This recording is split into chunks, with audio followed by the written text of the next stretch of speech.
ఇన్ని నిందలు మోస్తూ కూడా ఆ యొక్క నిందలను లక్ష్య పెట్టకుండా దేవుని చిత్తం కొరకు మాత్రమే ఆమె పని చేస్తారు. అటువంటి ధైర్యం ఎవరిచ్చారు? దేవుడే. నిందలు కామనమ్మా, అపహాస్యంగా మాట్లాడేది కామను. నిన్ను అనేక మంది తృణీకరిస్తారు, నిన్ను అనేక మంది నిందిస్తూ ఉంటారు, వేదనకు గురి చేస్తూ ఉంటారు. అయినా కానీ మన భక్తి మనకేం పుట్టించాలి చెప్పండి? ధైర్యాన్ని పుట్టించాలి. కొన్నిసార్లు మనం చాలా బలహీనలు పడి ఏడుస్తూనే ఉంటాం, వేదన చెందుతూనే ఉంటాం. ఆ ఏడ్చేటువంటి సమయంలో, వేదనకరమైనటువంటి పరిస్థితుల్లో, అనారోగ్య పరిస్థితులు చుట్టుముట్టుకున్నప్పుడు కూడా బ్రతికి ఉండాలనేటువంటి ధైర్యం దేవుడు మనకిస్తాడు. ఓడిపోం. మన దేవుడు ఓడిపోనివాడు. అందుకని మనం కూడా ఎప్పటికీ ఓడిపోం. కొంత టైం తీసుకుంటాదేమో, అంతే.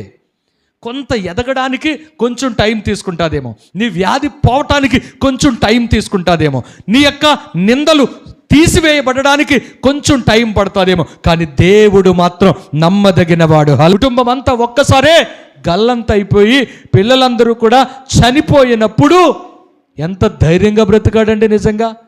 యోబు కఠినమైనటువంటి బాధలు, కఠినమైనటువంటి పరిస్థితులు, ఒకేసారి కుటుంబం అంతా కాలగర్భంలో కలిసిపోయినాడు, సమాధుల తోటలోకి వెళ్ళిపోయినటువంటి వారే.